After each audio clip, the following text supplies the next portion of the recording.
Torej, zelo radi govorimo o tako imenovani gorenjski narodni noši, ponos, to podlaga neki slovenski prepoznavnosti, pojavlja se v raznih oblikah, spominkih, v oblačenju narodno-zabavnih ansamblov, folklornih skupin, posameznikov. Pravzaprav tega je, bi rekel, precej. In precejkrat se govori o tem, se mi zdi, da je to bolj globoko spoštovanje tega ali pa razvijanje nekega strokovnega odnosa do tega področja, to je pa manj razvito.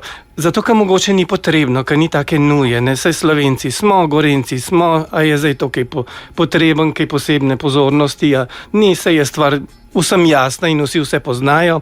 In tudi, kad človek, kjer ga vpraša, se vsak zna povedati, kakšna je, ne vem, gorenjska narodna noša. In se to nekako med ljudmi govori, v resnici se pa marsikaj ne ve.